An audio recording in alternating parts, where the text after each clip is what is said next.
So things have gone from bad to worse with Luna over the last couple of days. We've seen Luna's price start to crash. Then Kwon, the founder of Luna, came out with proposal after proposal, desperately trying to save this multi-billion-dollar project. And now many people are criticizing him for rushing proposals. Like, how can you come up with a proposal to save a multi-billion-dollar project in less than 24 hours? So in today's video, I want to talk about a couple of things that have happened with his latest proposal and a vote that is currently taking place that everyone should be aware of that is going to dramatically change the future of the project. So let's start off with the overall crypto market, then we'll dive into what is going on with Luna and Kwon. So first thing is the overall crypto market is currently sitting around a $1.25 trillion market cap, much of where it's been over the last couple of days. And we're seeing Bitcoin continue to hover around that $28,000 to $31,000 per coin range, currently sitting just under $30,000. Interesting thing is when we're looking at the charts, we can see that Bitcoin is still in this orange zone, this orange support zone right here,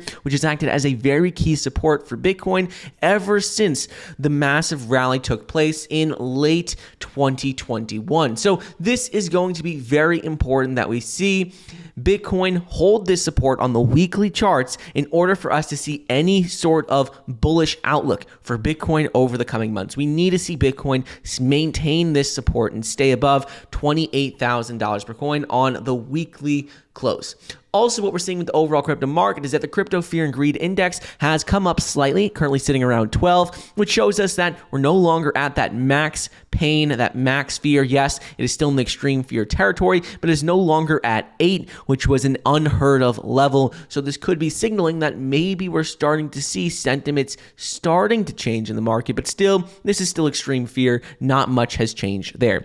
So now let's talk about what has been going on with Terra, Luna, and Kwon. So first things first is Kwon, the founder of Luna, came out with a new proposal for the ecosystem. This was his second proposal, and we'll link a video down below where I talk everything about this second proposal. But what we're seeing right now is that there is news that just came out that 89% of votes are actually in favor of this proposal to create a new chain for Luna after without UST. And this will make the original Luna called Luna Classic, and then a new one that they're going to fork to will be called Luna. And we talk about this all in our last video. But what we're seeing right here is there's a link from Bellboy's Twitter page where you can actually vote, and you can see what is going on with the current votes for this plan. And you can see that right now there's over 100 million votes, and we need to reach quorum, which is a minimum viable vote in order for this proposal and this vote for actually be valid. But this won't be an issue. We definitely will reach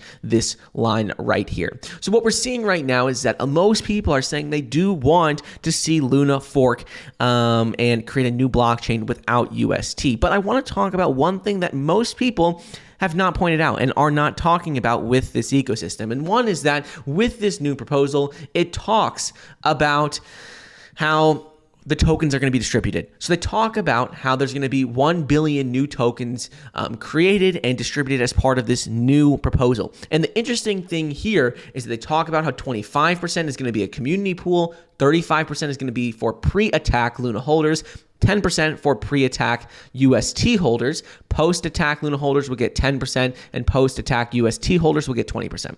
But the interesting thing here is that when you look at how these tokens are actually distributed and given, it's not really so fair in my opinion. Because when we're looking at this, anyone who is pre-attack for Luna or pre-attack UST, they have a 1-year cliff at least, meaning that they're not going to be getting their tokens. They'll be able to use them for at least 1 year, and then they're not going to be getting their total amount of tokens at least for 2 years with the 2-year vesting period thereafter.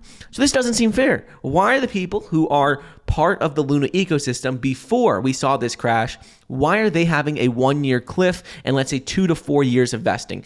They can't do anything with that. They were the people who were in the project before this happened, yet they have a much longer time to wait before they're going to actually get their tokens. When we're looking at people who were post-attack Luna holders, they're going to get 15% unlocked at Genesis. Post-attack UST holders are going to get 15% unlocked at Genesis.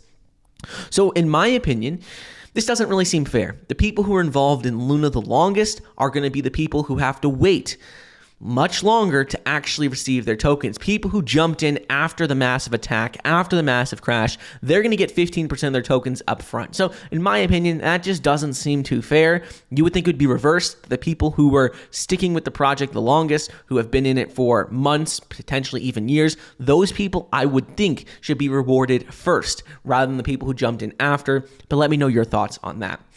Now I want to quickly talk about what's been going on with Kwon, because Kwon and the legal team, there's been a lot of drama there. So first things first is that Terraform's legal team has officially resigned. Many people on their team have resigned after the Luna and UST crash. And what we could see is that the in-house legal team for Terraform Labs has started to leave after everything happened with the crash. And they said in the past week, it's been very challenging for Terraform Labs, and a small number of team members resigned in recent days. They said the vast majority of team members remain steadfastly committed to carrying out the project's mission, and it's just not surprising that we're seeing the legal team start to leave, people on the team for Luna start to leave, because this is one of the biggest financial catastrophes to happen in the crypto space in a very long time, if not ever.